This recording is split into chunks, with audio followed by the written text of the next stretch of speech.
liegt of auch in justice unserem and equity, it is Sicherheitsinteresse. also in our very own Denn wo die security interest. Klimakrise den Menschen die In Lebensgrundlage those areas where the entzieht, climate crisis befeuert sie auch Krisen und Konflikte, takes away from people die their ganze livelihood, it Regionen fuels crisis destabilisieren and können. conflicts that can lead to a Klar ist, destabilization of dass a all diese region Maßnahmen Geld at kosten large. werden und das ist mein And it is dritter clear Punkt. that these measures will Wir haben als require funding, Industriestaaten which brings me to zugesagt, my third dafür point. jährlich The 100 developed countries Milliarden promised to US-Dollar make zur Verfügung zu available stellen. 100 billion Und ich kann US dollars nachvollziehen, every dass year.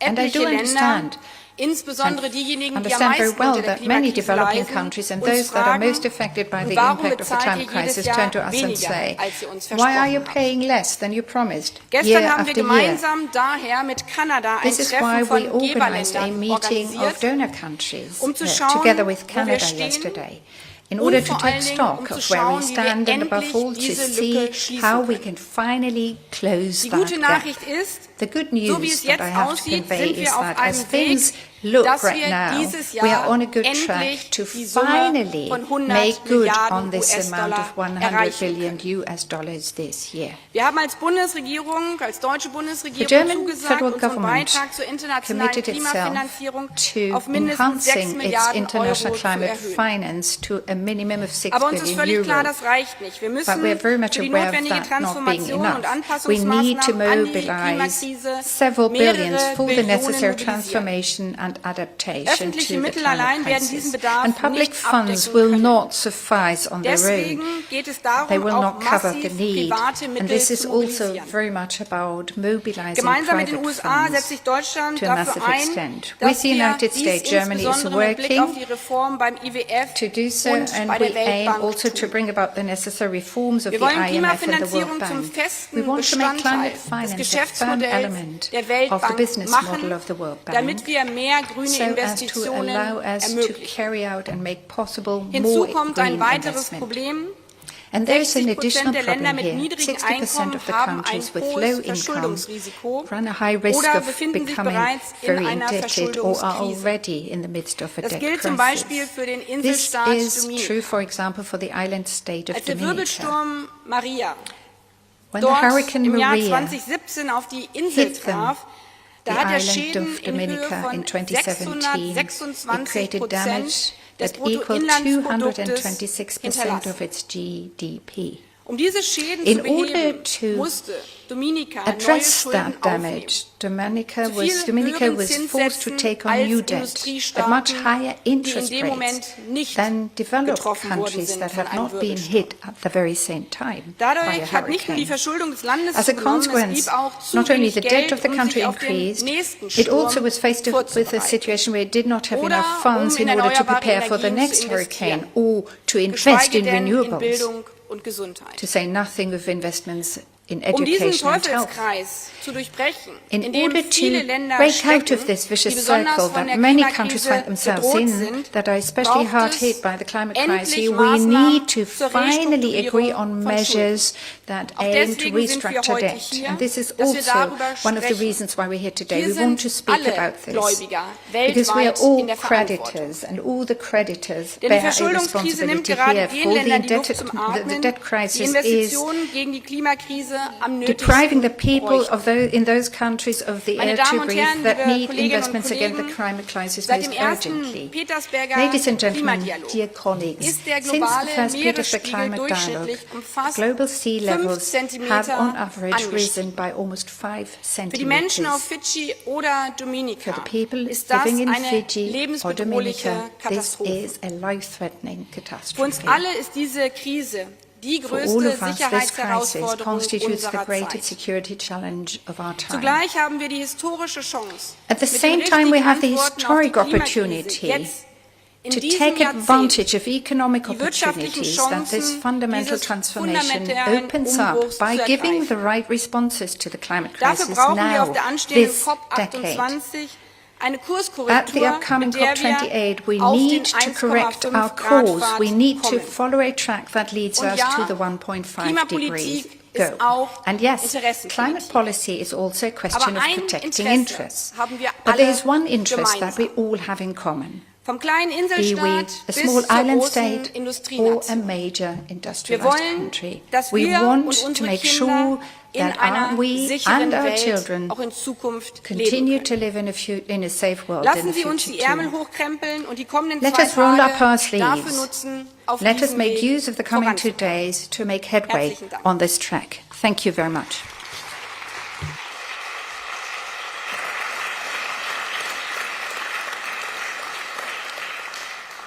Thank you so much, Mrs. Baerbock. And from now on, your interventions will be in English, but this was, of course, important to have that speech in German, seeing that we are here in Berlin. And now, ladies and gentlemen, the next speaker I probably don't have to introduce at all. You know, everybody here in this room knows him. Suffice to say that we're very honored that the UN Secretary General Antonio Guterres has taken the time to pre-record a message, a video message for us. And equally, everybody here in this room knows how urgent he considers the issue of climate action to be. So, ladies and gentlemen, let's give him our ears and our eyes, His Excellency Antonio Guterres. The climate crisis demands honesty. We can only solve problems if we name them and look them squarely in the eye. The truth is, on climate we know what to do, when to do it and why. But for too long we have looked the other way. We know because the International Panel on Climate Change tells us that breaching 1.5 degrees, even temporarily, could be disastrous. Yet, temperatures are set to rise 2.8 degrees by the end of the century if we maintain the present policies. We know that the 1.5 degree limit requires halving global emissions by 2030. Yet, they are on course to rise 10% by then compared to 2010. And we know that the 1.5 degree pathway is possible. Yet, we will only achieve it with a quantum leap in climate action globally. We must be upfront about what this requires. It requires cooperation, rising above geopolitical divisions, climate justice, developed countries and international financial institutions delivering on long overdue finance, and cleaning up our economies, breaking our fossil fuel addiction and driving decarbonization in every sector. Excellencies, we must act on science, facts and truth. I have proposed to the G20 a climate solidarity pact in which all big emitters make extra efforts to cut emissions and wealthier countries support emerging economies to be able to do so. And last month, I presented a plan to supercharge efforts to achieve this through the acceleration agenda. This proposes that all countries eat fast forward on their net zero deadlines. It asks developed countries to commit to reaching net zero as close as possible to 2040, the limit they should all aim to respect. And emerging economies to commit to reaching net zero as close as possible to 2050, again, the limit they should all aim to respect. This is in line with the principle of common but differentiated responsibilities and respective capabilities in light of different national circumstances as reaffirmed in Paris. The acceleration agenda urges countries to pool their resources, scientific capacities and technologies. It asks them to phase out coal by 2030 in OECD countries and 2040 in all others. To make electricity generation net zero by 2035 in developed countries and 2040 in all others, while providing access to electricity for all. To stop permitting, funding and expanding coal, oil and gas, both old and new. And to speed up the decarbonization of major sectors, from shipping, aviation and steel to cement, aluminium and agriculture, working with the private sector. The acceleration agenda also calls for an overhaul of the priorities and business models of multilateral development banks, so the trillions of dollars in private finance, which have long been talked about, finally flow to the green economy. It calls on developed countries to deliver the 100 billion this year, as pledged in Glasgow, to replenish the Green Climate Fund, and to deliver on their finance commitments on adaptation. Despite the promise made in Glasgow to double adaptation finance by 2025, parity between adaptation and mitigation finance remains too far off. Excellencies, I will welcome first movers on the acceleration agenda to the Climate Ambition Summit I am hosting this September in New York, those with concrete actions and commitments. And COP28, 2 months later, will see the first global stocktake of the Paris Agreement, showing us plainly where we stand in the fight for 1.5 degrees. It will also launch the next cycle of national climate plans or national determined contributions, which must reflect the acceleration we need. By the end of COP28, I count on all G20 leaders to have committed to ambitious new national determined contributions covering all greenhouse gases and the whole economy, and indicating absolute emission cuts targets for 2035 and 2040. And I urge all parties to ensure that COP28 delivers on loss and damage funding. Remember one simple fact: addressing loss and damage is about saving lives. And do not allow the historic COP27 agreement to be derailed. Excellencies, on climate we know the truth. Please act on it now. Thank you.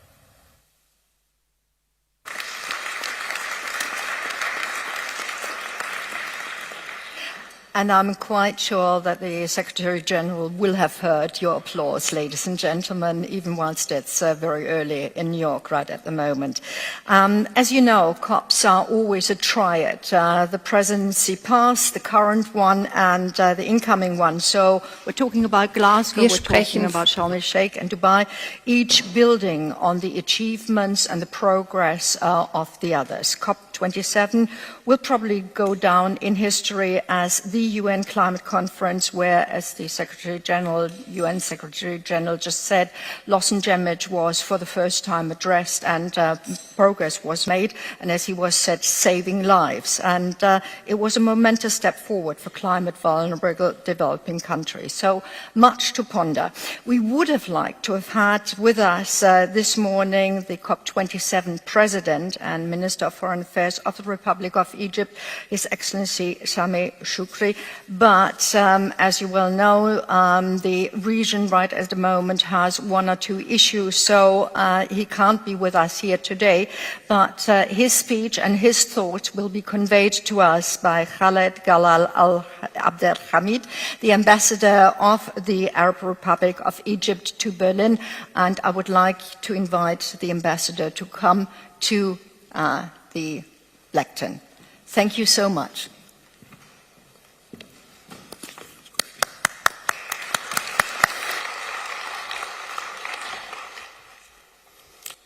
Good morning, ladies and gentlemen. I'm honored to be here to deliver the message of the President of COP27, Minister Sameh Shoukry. Begin text. Your Excellency, Mrs. Annalena Baerbock, Minister of Foreign Affairs of Germany, Your Excellency, Dr. Sultan Al-Jaber, COP28 President-designate, Your Excellency, Prime Minister Motley, Excellencies, ladies and gentlemen, it gives me great pleasure to address the Petersburg Climate Dialogue once again. I extend my congratulations to the two co-conveners, Germany and the UAE, particularly to Ministers Baerbock and Al-Jaber. Throughout my tenure as President of COP27, I underlined on several occasions that COP27 took place at times of difficulty and despair. In retrospect, the consensus and progress achieved in COP27 held in Sharm el-Sheikh in 2022 reflected the continued belief in multilateralism and cooperation to overcome our common daunting challenges. One major priority in Sharm el-Sheikh was to advocate against backsliding and emphasize that the ingredients for a timely and at-scale implementation in developing countries needs to be put in place. On our way to the UAE, we ought to be guided by the same level of strong commitment and resolve. In this connection, I must reiterate once again that implementation is not about several cycles of ambition, pledges, and plans.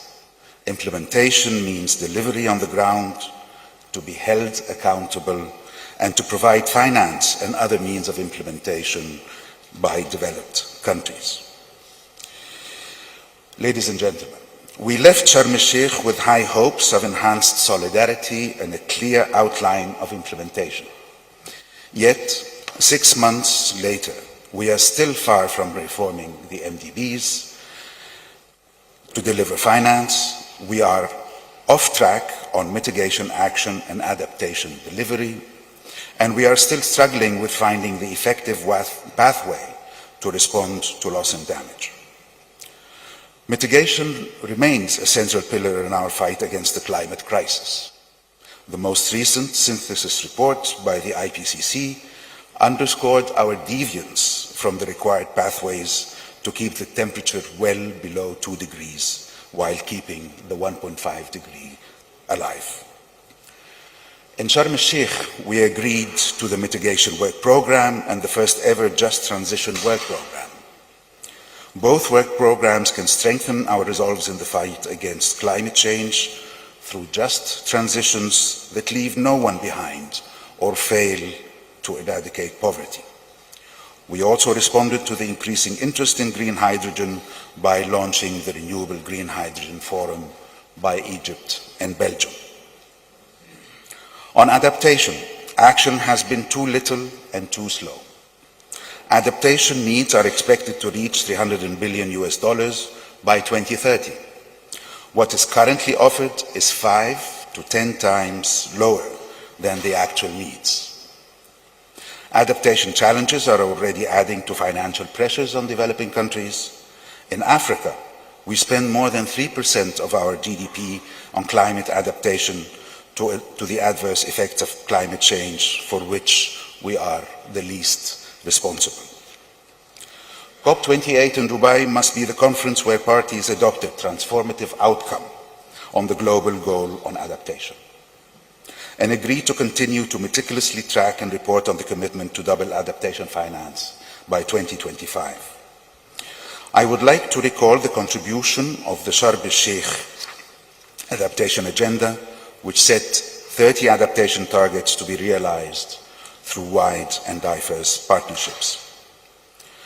Funding the response to loss and damage was a historic breakthrough at COP27.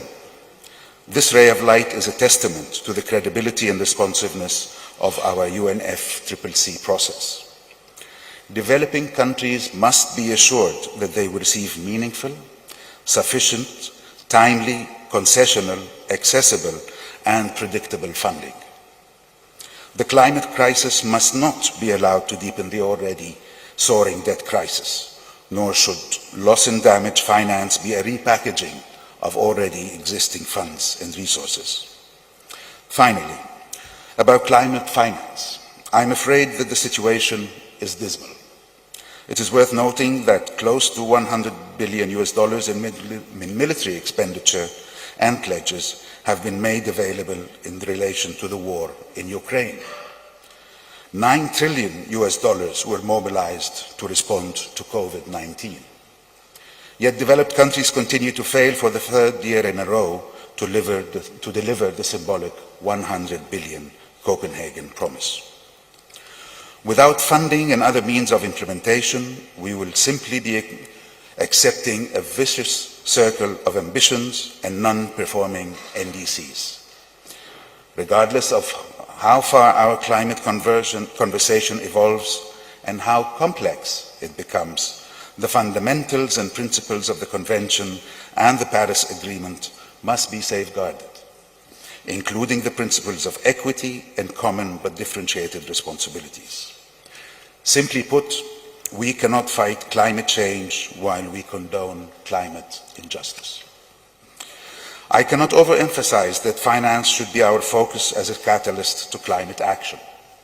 The Sharm el-Sheikh implementation plan confirmed the need to enhance contributions to the green climate and adaptation funds.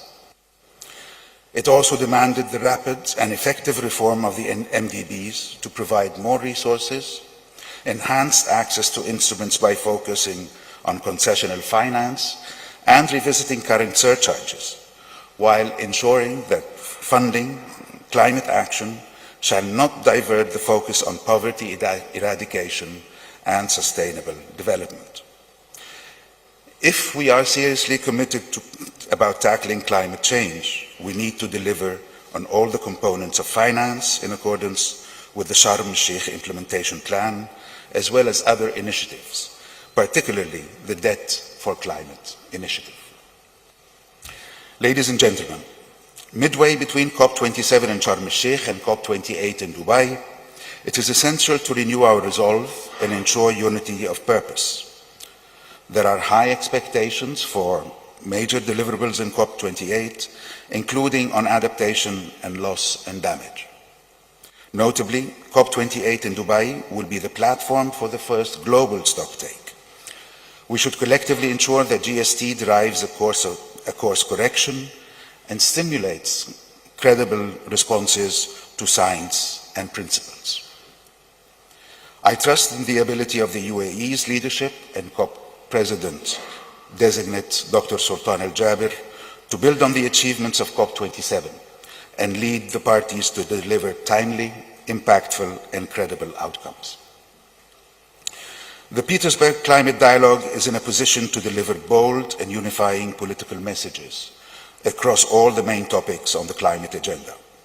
I am hopeful that the constructive deliberations today and tomorrow will be a valuable contribution to a successful subsidiary bodies session in Bonn and a major landmark on the road to the UAE. I thank you.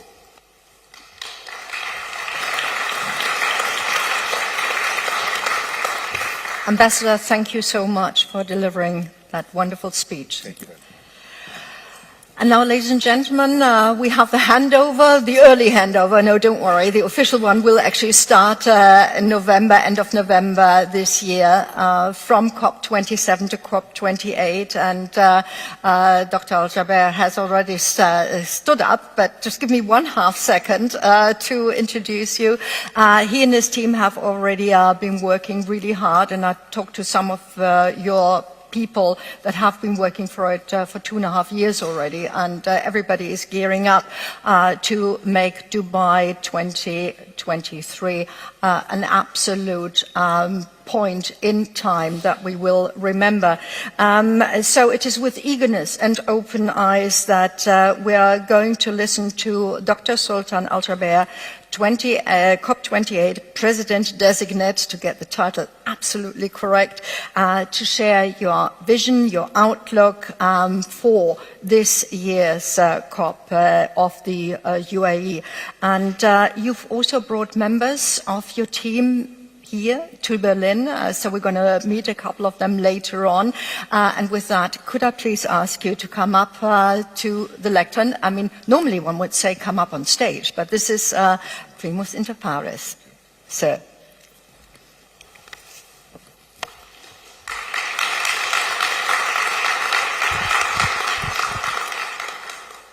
Your Excellencies, colleagues, ladies and gentlemen, dear friends, it is indeed a pleasure to join Her Excellency Minister Annalena Baerbock in welcoming you to the Petersburg Climate Dialogue. Let me also recognize the successes of COP27, which are the result of the steady leadership of my dear friend, His Excellency Sameh Shukri, and the hard work of his team. I'd like also to recognize Secretary General Guterres for his inspiring words today. Let me also take advantage of this opportunity and thank each and every one of you for joining us here today at this very important meeting. Colleagues, as you know, over the last 3 months, my team and I have been proactively, I repeat, proactively engaged on a listening tour, where I have heard many voices from the Global South, many voices from major economies, indigenous peoples, NGOs, civil society, and youth, as well as the business community. In fact, many of you here today have shared great insights which have helped deepen my own understanding and helped shape my approach to this task at hand. Over the next 2 days, I look forward to a more informative and constructive dialogue, and I promise that I will continue to listen very closely to your valuable and perspectives as well as your great ideas. Colleagues and friends, it is our collective responsibility, and this responsibility requires our honesty and our collective effort. And as you all know, we can only succeed through genuine and true partnership, through real collaboration and shared purpose. And we all know that is the true foundation of real multilateralism. With me here today are members of the COP28 team who are passionately committed to this very important cause.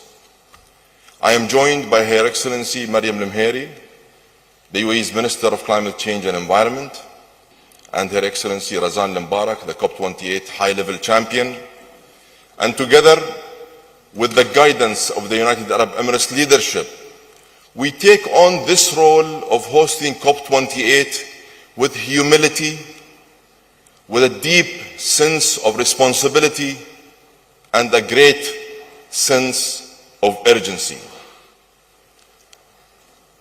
Colleagues, we have just passed the 7-year mark since the adoption of the Paris Agreement, with just 7 years to go to 2030.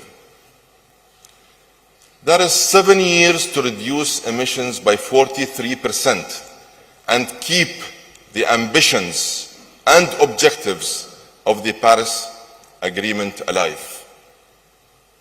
This is the year of the first global stocktake that will measure progress since Paris. The most recent IPCC report has already made it crystal clear that we are all way off track. This is a moment of clarity that we must all face with total honesty. We are already seeing the impacts from rising sea levels to failed harvests to food, water, and energy insecurity. Everyone is affected, and the most vulnerable communities across the global south who have done the least to cause climate change are the most affected. These are the facts. The message is clear. This cannot be denied. Our respective responsibilities are also very clear. And it is time for us to come to terms with some realities. In fact, it is time for all of us to get real. We have no choice but to unite and seize the moment of this global stocktake to put the world on the right track to meet the goals and ambitions of the very promising Paris Agreement. We must accelerate cross-sectoral progress on mitigation.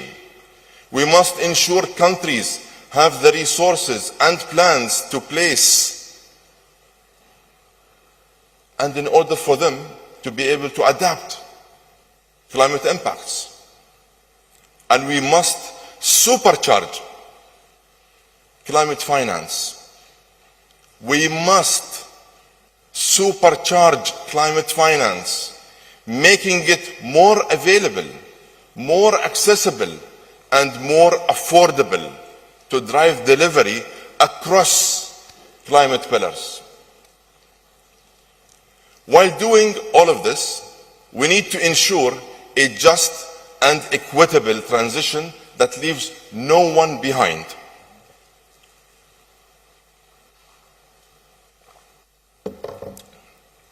With your help and contribution and your true determination, COP28 needs to deliver an action plan that engages the public and private sector to achieve transformational results.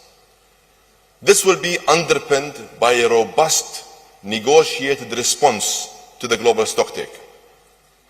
We need equally strong outcomes across all other mandates.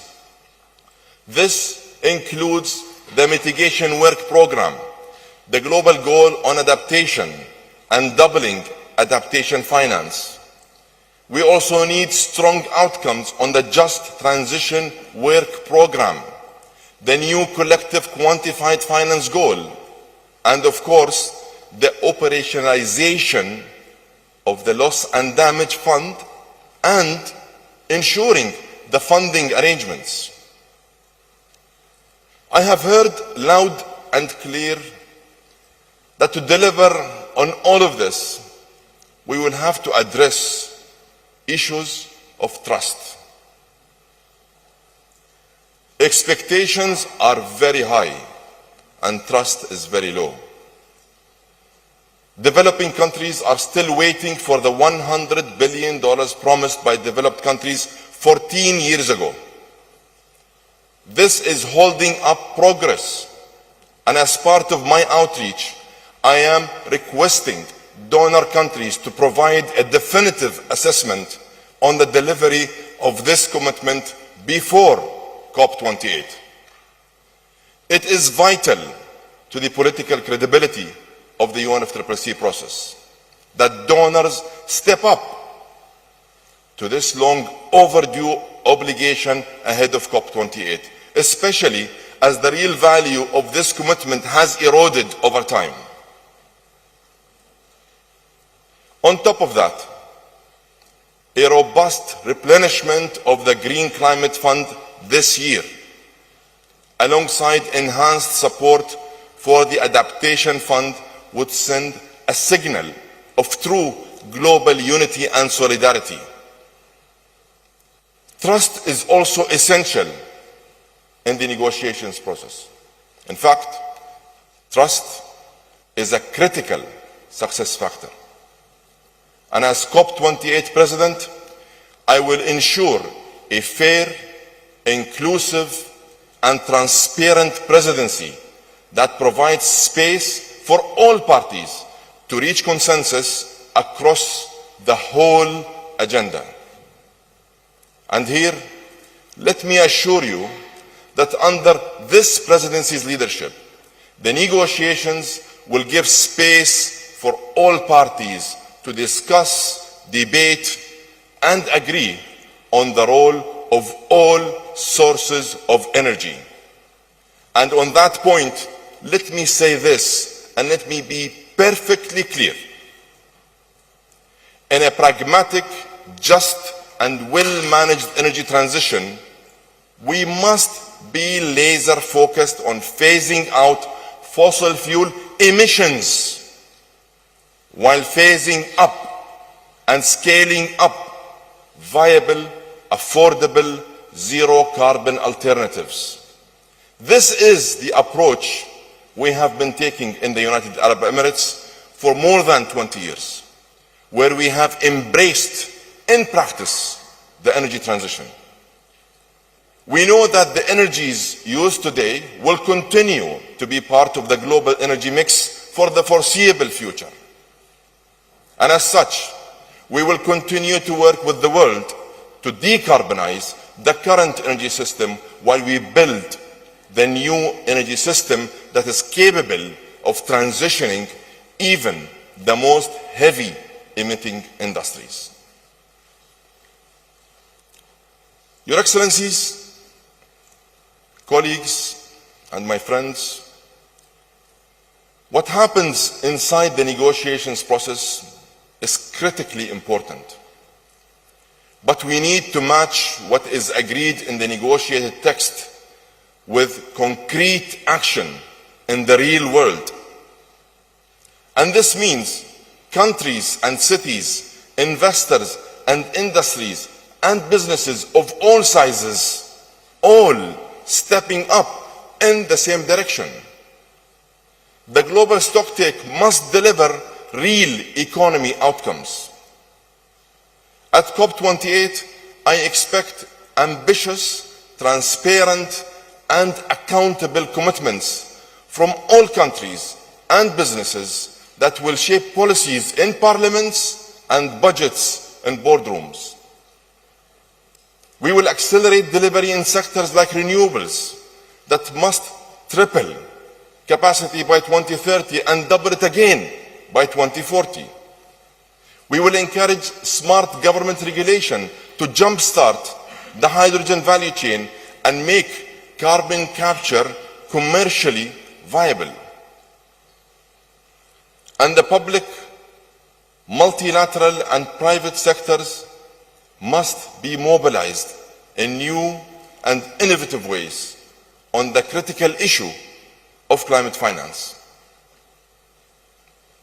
In my meetings with climate, finance, development ministers and others across the global south, what I hear time and again is that climate finance is simply not available, not accessible, and not affordable.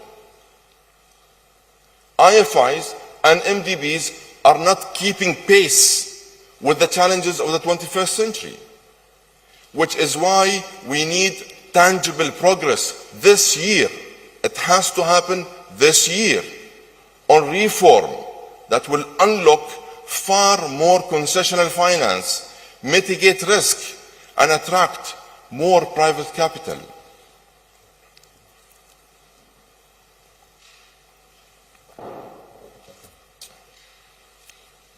And governments who have made commitments to vulnerable and developing countries, they must live up to those commitments. And they must start delivering. They must show action. The poorest nations make up over half of the world's population, yet account for just 12% of global emissions. While 800 million people have no access to energy at all. Behind these numbers, you know and I know, are real people. Those people want, in fact, they deserve a better life for themselves and for their families. If the world doesn't come up with effective mechanisms to deliver climate finance to developing and emerging economies, they will have no choice but to choose a carbon-intensive development path. This is an outcome we want to avoid simply because it is in no one's interest. Colleagues, COP28 must also provide tangible solutions to help people adapt to climate change and manage growing climate impacts. This is why we will be the first COP to dedicate a day to health and the first to host a health and climate ministerial. And we need to broaden our definition of adaptation to enable global climate resilience, transform food systems, and enhance forestry land use, and water management. COP28 will also be a space for innovative solutions for nature. We must continue to safeguard natural carbon sinks like rainforests and mangroves, protect biodiversity, and work closely with indigenous peoples to help preserve natural ecosystems. Indigenous peoples represent 5% of the global population, but protect 80% of the world's biodiversity. Their voices must be heard, and their contribution to the climate challenge must be recognized. Our high-level champion, Her Excellency Razan Al-Mubarak, will focus and give special attention on putting people and nature at the center of climate progress. In addition, this COP will put a special focus on empowering youth and as the first officially designated youth climate champion, Her Excellency Sham Al-Mazroui will mobilize substantive policy and programmatic outcomes for the young people.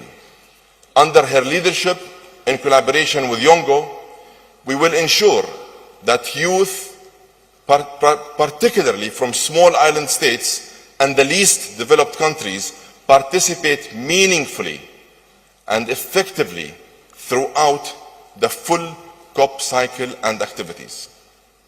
This is a feature that we hope will be incorporated in all future COPs. Our International Youth Climate Delegate Program is the largest initiative to expand youth participation from underrepresented countries in the climate process to date. This is not a record we want to hold. It is a record we want to see broken, and I hope it happens in the future COPs. Your Excellencies, colleagues, and friends, before I conclude, I just want to take a moment to recognize the people in this room alongside the efforts of many outside of this room. Many of you have devoted your entire careers to public service and the cause of climate progress. It has been a long and hard journey. At times, I have no doubt, it has been frustrating. And I feel your frustration. But we also remember the breakthroughs. We remember the outcomes of Paris. We were all there in Paris at COP21 when governments united in agreement. We must aim to make COP28 be remembered for uniting everyone in true action. And this year, the year of the global stocktake, we have an unprecedented opportunity to turn policies into practical outcomes. Let's please put an end to delays, and let's please start delivering real results. Let's turn passion into pragmatic solutions. Let's end polarization and empower partnership. There are moments in history when humanity comes together to fight a common threat. And advancing humanity has always been one of the core principles of our leadership in the United Arab Emirates. We have chosen to face global challenges head-on by adopting a positive mindset and working on solutions in the pursuit of progress and prosperity with like-minded partners. And it is this mindset that we will bring as hosts of COP28. We believe that game-changing solutions can be achieved if the collective political will is there. And I promise you, it certainly is from the United Arab Emirates. Let's unite in solidarity for the sake of humanity. Let's live up to the responsibility that we have been entrusted with, and let us restore political credibility to the legal agreements that we have not yet fulfilled. I am counting on your experience, your engagement, your positivity, your energy, your ideas, and your continued commitment. From my part, I commit to matching your effort and your dedication every step of the way. Let's work together to deliver an ambitious agenda and a practical and action-oriented GST for 2030. Together, let's deliver a COP of unity, of solidarity and impact, a COP of action and a COP for all. And let's unite a divided world for the planet, for our people and for lasting sustainable development.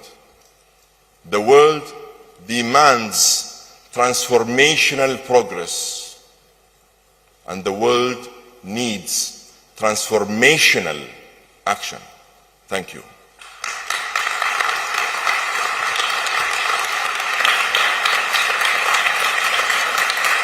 Your Excellency, Dr. Sultan, thank you very much for sharing your passion, and we wish you lots of energy. Now, ladies and gentlemen, for many years there were two tracks of conversation. The one was about climate change, the other one was about biodiversity loss, and they are not really independent issues. They actually belong together, and last COP actually sort of showed that there is a progress to it, and we had progress also in Montreal. So we have the treaty last December, the Kunming-Montreal Treaty, which gives hope, but we also know that biodiversity loss is at unprecedented heights. So it is with great pleasure that Dr. Chabert, you have a wonderful lady at your side, the president of the IUCN, the International Union for the Conservation of Nature, and not only are you that, you've also put something on your other shoulder, because since January you're holding the mandate as UN Climate Change High-Level Champion for COP28. Please welcome, ladies and gentlemen, Her Excellency Razan Al Mubarak, and she's now the high-level champion, but with the other crown on her head.